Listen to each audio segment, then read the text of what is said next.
Hi. Today we're going to talk about Trump derangement syndrome, TDS. And it seems like lots of people have Trump derangement syndrome since Trump started signing orders, executive orders, last week. It's making for amazing TV. So, I decided to record this video. I could have done this on one of my lives, but it takes up quite a bit of the discussion. And in fact, my last live I did yesterday was on the exodus out of America into Europe and in particular Italy. So I touched on this, but I try and stay out of politics. I don't comment on politics. I don't really think I should add my 2 cents to what everybody's saying about what's happening in America. But, stuff happened this week that I just couldn't ignore. Anyway, so enough said as a non-American that Trump, certainly he, as a master of the media, he allows his actions to be recorded. So in other words, when he's signing an executive order, he knows that the press are there. And instead of the press controlling the narrative and saying, oh, he did this, no, he controls the narrative. So down to the letter of the law, he controls exactly what is said, what is recorded. And that's great because finally, after, we've had 10 years of the media infighting and deciding what we should hear and what we shouldn't hear. And, you know how the mess was in the last election, in the election that's just happened. But really, since it was quite obvious that Trump possibly was going to win the election, from that moment, the lefties, in other words, those that weren't supporting Trump, most of them,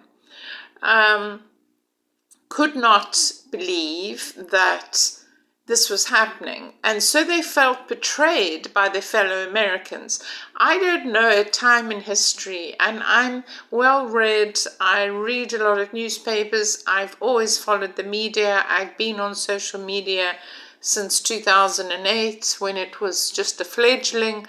So yeah, I consume quite a lot of media and I've never seen anything like it. So what has happened is people have felt that they needed to be dishonest so they didn't lose their job. So in other words, this is very different from Europe, I might tell you. In Europe, you would never think of asking someone who they voted for. It's their private life. They can vote who they want for. And nobody would breach that privacy. Privacy is taken a lot more seriously here in Europe. For example, you can't just walk down the street and record who you like. It's against the law. And unless that person gives you express permission to film them, you can be prosecuted. You can't just randomly film people, even if you're in a dispute and you feel that it's a good idea to film the thing so that you've got a record. You can't film anybody without their express permission, and certainly in a court of law that'll probably also be the same in the States. But here, you can't just walk down the street, me as a YouTuber, and film people randomly and show their faces. You can't do it. You might get away with it once or twice, but you can't do it. And let's go to an election. You cannot ask people, and people just don't, because that's the culture of Europe. I live in Italy, but I spend time in France and I travel across Europe extensively. You would never dream of asking somebody who they voted for, perhaps even in your own family, perhaps in your own group of friends. It's just not done. But in America, people talk about, they define themselves by their political party. I can guarantee, I know thousands of Europeans here in Europe, and not a single one of them define themselves according to their political party. But Americans introduce themselves as, I'm a Democrat, I'm a Republican, blah, blah, blah. And it's very entrenched in that. And these two enemy camps, the red and the blue, whatever they say about in the Senate, try to be, multi-party. You either red or you're blue, and near the two shall mix. Purple should never happen. Okay. But that doesn't happen in Europe. So for me, watching people actually get victimized because of their political ideas, their political beliefs, and their vote is incredibly strange to me. It probably isn't to some Americans, maybe to some it isn't. I'm not trying to generalize.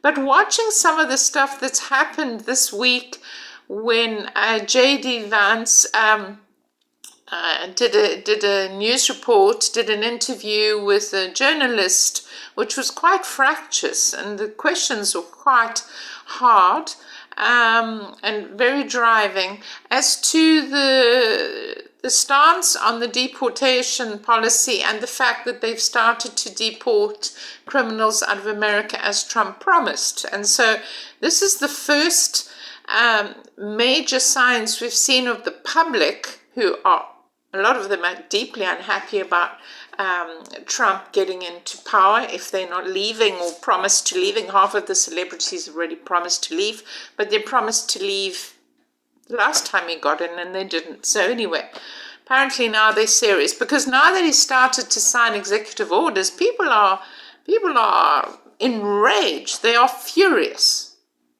You've probably heard about the bishop, the female bishop, who took an opportunity in a worship service with Trump sitting in the front row, to actually basically make a political statement to him right there in the church. This would never happen in Europe. Never, ever, ever. But anyway, whatever. Let's go back to the J.D. Vance interview. So basically he was asked, how can you justify these deportations? You're going to split up families. You know the story, you've heard it all before. You're going to split up families. How dare you do this? Who's going to do these jobs because Americans don't want to do them? All these arguments we've heard before. And his response, which has now become a meme on the internet, was, Margaret, I don't care. Margaret was the journalist in question, because she asked, their argument was that a lot of the people have been vetted that have come in, and so they shouldn't be deported. And J.D. Vance is saying, I don't trust the vetting that has happened, some of it, because terrorists have slipped through that net. So obviously the vetting wasn't that good, and we don't care. We don't care. If they are here illegally, we will deport them. That's his line, okay? So I'm going to... It's really quite shocking. So I'm going to show you some short clips of some of the lefties losing it. Some clips on the internet that you may or not have seen of people actually saying what they will do. These include teachers, restaurant workers, whatever, if ICE, who are the Department of Law of the police, I guess, the FBI, who enforce immigration crimes, okay? And they would enforce the deportation. So when ICE come, this is what these people say they're gonna do. Wait, let's sorry. Some of it is in Spanish and is... And a week into the Trump presidency, and Trump derangement syndrome has well and truly hit its stride. So deranged, in fact, that lefties appear to think that all Mexicans in the US are illegal. Because if you voted for Trump, now you can't eat Mexican food. Listen, if I pull up to the Mexican restaurant and I see a truck, because let's face it, it's going to be a truck, with a Trump bumper sticker, you're getting keyed. I don't even want to see you at Taco Bell. The only thing you get to eat for the rest of your life is plain white bread and mayonnaise. And I know that you were going to eat a lot of that anyway, but that's all you deserve. You deserve nothing that tastes good for the rest of your life. Or if you voted for Trump, you can't go to Mexico. And let me make something absolutely clear, unless it wasn't already. If you voted for Trump, you are not allowed in Mexico. You are not allowed in Cabos, Cancun, Puerto Vallarta, Aguascalientes, none of that. Guess what, baby? That's all in Mexico. You don't like us, we don't like you. Don't go there. Stay in your country. figure it out. The raging irony is that to travel between countries, you usually need some form of identification and to enter at a formal port of entry. It's the people without ID who are jumping the fences that are the current cause for concern. How people can't or won't understand the difference is beyond me. And while the threat of cancel culture is waning, this is true, it still rears its ugly head on occasion. Now, the singer Jules, she performed at RFK's Make America Healthy Again ball.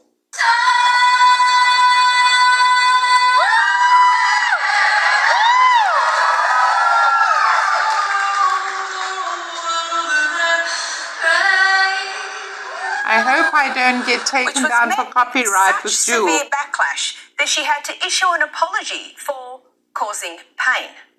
I'm so sorry that I caused pain, especially in my LGBTQIA plus community, because you guys are treasures. You make the world a better place. Never mind the pain that is caused by poor access to healthcare, poor therapeutic regulation, poor diet and its associated health complications. Amongst many things, I'll never understand why Americans seem to eat like healthcare is free. Anyway, despite all that, an apology was apparently warranted because feelings. It's actually so perverse, I have no more words. And with much discussion, change of policy and rancour surrounding the deportation of illegal immigrants, one TikToker advised Americans to interfere with ICE agents. Here we are. Try to make it as much. Don't let the ICE agents get away with this. So let's talk about ICE agents. So basically, ICE agents sounds like something of the Ice Age. But anyway, apparently there's a whole bunch of TikTokers, I'm going to let you see them now, threatening ICE. Some of the things that they suggest is spitting in food of the police or ICE who come to investigate in a restaurant. Teachers refusing them to come into a classroom to remove an illegal adult who's studying at school. But let's watch, okay? Honey, there ain't no way you're taking my students. And then there's this. ICE can now raid classrooms, and as a high school teacher, I just want to make one thing clear. If someone tries to come in my classroom and take one of my students, one of us isn't leaving the classroom. Well, I know who that's going to be. The new US leadership is having none of this. I know who's going to be leaving. I don't agree that all these immigrants or all these refugees have been properly vetted. In fact, we know that there are cases of people who allegedly were properly vetted and then were literally planning terrorist attacks on our country. That happened during the campaign, if you may remember. These people are vetted. Just like the guy who planned a terrorist attack in Oklahoma a few months ago, he was allegedly properly vetted. I don't want my children to share a neighborhood with people who are not properly vetted, and because I don't want it for my kids, I'm not going to force any other American citizens' kids to do that either. No, and that was a very particular case. It wasn't clear if he was radicalized when he got here or while he was living here. I don't really care, Margaret. I don't want that person in my country, and I think most Americans agree with me. I don't care, Margaret. So that's become the meme. But as for the spitting in the food, people don't seem to realize. Let me see if I can find it. Here it is, I think. Yeah, here it is. Spit on their food, do unhuman things to their food. Another claim she was... Okay, so let's just cover this, okay. Imagine how intelligent you have to be to go on TikTok or YouTube. I don't know who these people think they live in a bubble. This is a Mexican guy who says, if ICE or the police or anybody or even anybody who you think or suspect might have voted for Trump, you don't have to have proof. It just might, you just go with your feelings. You should spit in their food, which is, by the way, a crime punishable by law. There's an actual law against interfering with anyone's food, whether or not they are ICE or the FBI or whoever's coming to your restaurant. You cannot spit in a person's food. It is an act of sabotage and it's illegal. And do they not think there's cameras in the restaurants they're working in? I don't know. Maybe they're running little illegal shack restaurants. I'm not sure that ICE are going to pull up there to eat, but whatever. Do people think that they can go on the internet? It's astounding to me as a YouTuber, and say stuff like this and not think that they can be traced. I mean, this man's got his face on TikTok. He's made a video saying, you know, if anybody that you don't like comes into the restaurant where you're working, spit in their food and do unspeakable things to their food, I'll leave you to work out what that means. Are these people, I mean, don't they realize they can be prosecuted because you have video proof which you've put up on your TikTok, or which was supposed to be taken away and is back now, or YouTube, or I don't know, it could be anywhere online.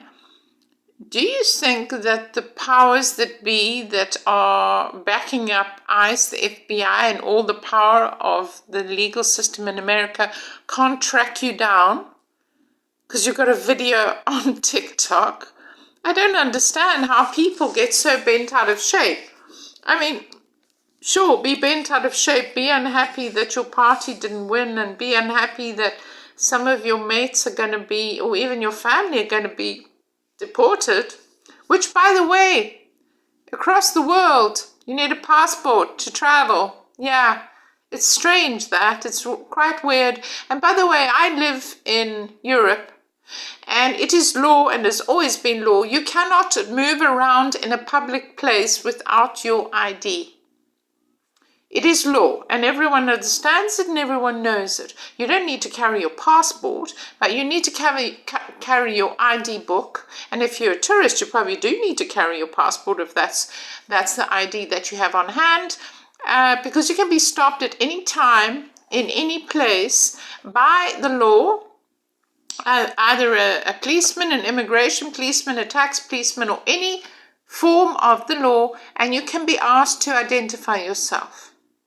Okay, I know that the UK has always fought this because they claim it makes it into a police state. Well, if you believe that the whole of Europe is a police state, I guess then you must be correct on that. But the fact is that most of the world requires people to carry ID with them, and you can't just do what you like in a public place. In your home, you can say what you like, you can record what you like.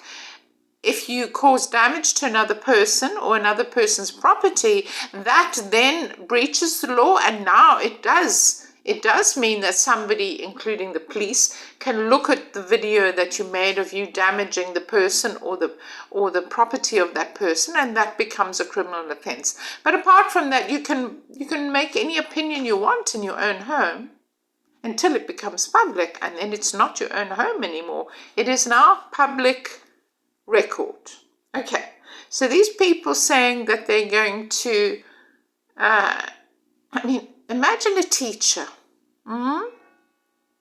Imagine a teacher, a woman of certain age who says if ICE, it's not as if ICE is just going to storm in places and drag people out. This is all just this is a narrative that's being promoted by the left, that ICE are just going to march in everywhere because they really believe that, America is now in the hands of the Nazis. I mean, it is really Trump derangement syndrome.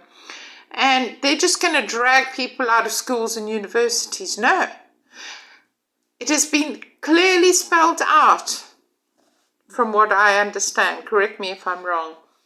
First, known criminals who have been on the list for some time, of which there's a big backlog, are going to be deported first to their country of origin. Their country has to accept them. They are being repatriated to the country. That is international law in every country in the world.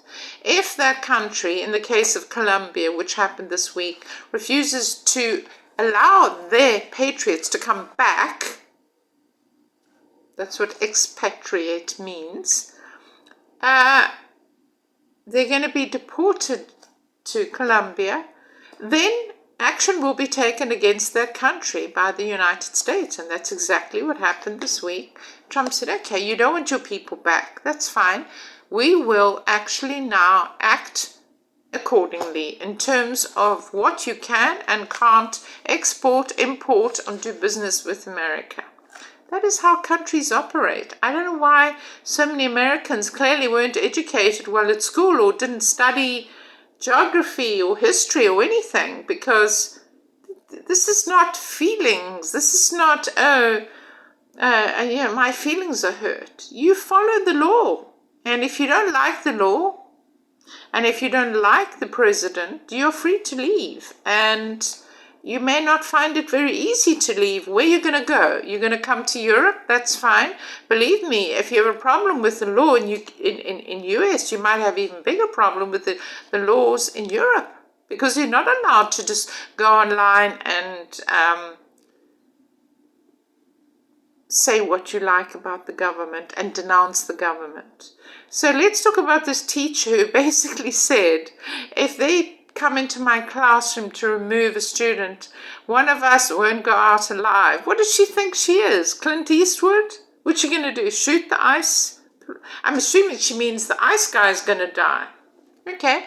So, I mean, really, talk is, as we say, talk is cheap and money buys whiskey. I mean, these people talk a big game. I wonder, faced with an actual ICE agent, or if they're illegal, or faced with the law, if they are committing, treason by saying this stuff online and admitting to committing criminal acts online, namely spitting in somebody's food, whether or not they're ICE, whether they're just a member of the public. It's astounding to me, but people do it freely. So this is Trump derangement syndrome. I want to know what you guys feel, because look, I don't have a horse in this race. I really don't. Quite frankly, I'm the least political person you can imagine. My feelings don't get hurt in this way. The hairs on the back of my neck don't stand up when people don't agree with my ideas of how a country should be. I'm open to whatever you guys want to tell me, but I have lots of American friends of every party and persuasion, and I'm just mystified when I see stuff like this online. So somebody tell me, help me out. How does it become such a fever pitch that you shoot yourself in the foot, that in the 50 states that exist in America, you can't find a place to create a brand new life because you're sick of your life? Or let's say you're living in California and that's gone down and you don't like the property values and you don't like the way California is being managed. Goodness me, it's an eye-opener how California has been managed. I mean, unbelievable. You can't move somewhere else in the States, in this huge country of 50 different states, all managed differently, that you want to now just run away to Europe? What do you know about Europe? What do you know about the laws here? What do you know about whether you're going to be able to live the life you are here? But if you would prefer to do that to make a statement against Trump, then live in your own country and just maybe move states and just get on with your life. Who cares who you vote for? I mean, I believe that you should vote if you feel that, that's your party and you believe it. And you're not obliged to tell a single soul who you voted for. If somebody asked me who I voted for, I'd say, mind your own business. Who did you vote for? But that's not how Americans are. Their feelings get very hurt. We've seen how much the lefties have lost it since Kamala's campaign and Oprah being, brought out, and all the people that she paid to campaign for her. It's astounding to me. But I think also that when journalists get involved, as a journalist, you should have a better training and education. You should have the ability to counter arguments. You shouldn't get your feelings hurt. And if you're a journalist and you obviously vote for one party or another, it's not your job to go online and promote your party and to get extremely emotionally upset about the other side and what they're doing. It's unbelievable. Anyway, I'm going to play you a little bit. I just want to find the right spot. I'm ready for gas prices to go down. Luckily, Donald Trump. Okay, so let's see. 4 years when he was president, got railroaded the whole entire time.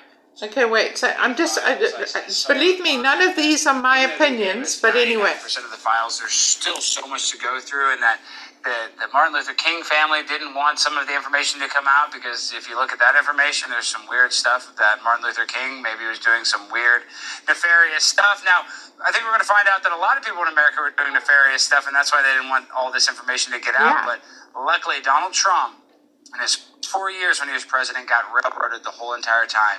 So he's not going to waste 1 minute not accomplishing all the goals and tasks that he set forth during his campaign. So this is just another indication that he's going to give us governmental transparency that everybody in America is craving. So, God bless America and God bless the future when it comes to Donald Trump as president.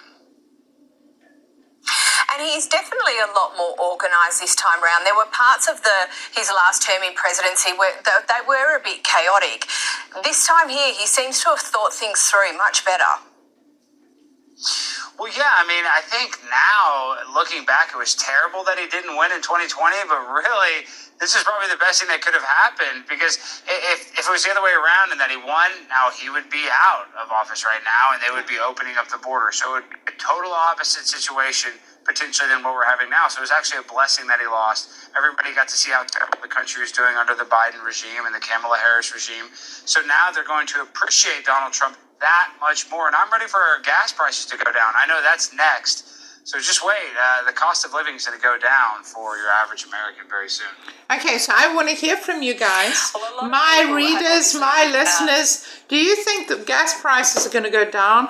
If we know anything about Donald Trump, and we've watched him over the last 2 weeks, he seems to be, hitting things on the head. Every time he brings down the hammer, it hits the nail right on the head. What do you think? Is he going to bring petrol prices down, gas prices as you call them, which is in contradiction with a lot of the left's believer in the zero impact for the environment? And it seems that people don't seem to understand. I don't know how these journalists operate if they don't understand this, that if everything is electrified and we have electric cars and all of this, how does that electricity get generated? A lot of it is using coal to make the electricity. A lot of it, fossil fuels are used to actually generate the electricity. Obviously, there's some situations in Canada and many of the places where there's raging hydro systems that use water to generate electricity. But nevertheless, I think fossil fuels seem to be something that are going to have to be re-explored. So I want to know what you think. Let me know in the comments. I don't care if you violently disagree with me. I want you to. Let's have a great debate on this. What do you think about this Trump derangement syndrome? And what do you think about people who are literally going to move countries and jump into a country they know nothing about? I hope they have a lot of money, these people, because believe me, they're not going to fall into a soft bed, when they just arrived in Europe. For the wealthy and the celebrities, they have houses all over the world, so they can go anywhere. But for the average person who's literally now going to try and fight ICE, it sounds a little bit like it's verging on civil war if this country is so divided. Okay, we all had that brief period, between the Christmas and then the inauguration where people were thinking about it. But now that it's actually happening, and now that executive orders are being signed into being, and they're going to be obviously run by the Senate and the House and have to be approved, it sounds like there's going to be a lot of changes that not half the country, because obviously the majority voted for Trump, but a large portion of lefties are extremely unhappy about. And yeah, let's see. The latest situation in California certainly showed that Trump can go into a room and literally create order and nominate people to sort out stuff that has just been a complete nightmare.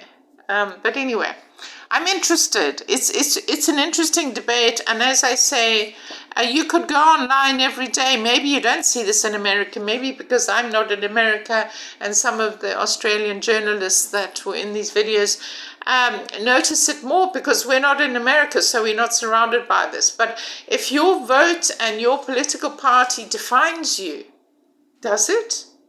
That's the question. If it's the first time you're watching me, let me know in the comments. I like to know when somebody watches me for the first time. Otherwise, you know what to do. Like, subscribe. See you on the next one. See you next week. Bye.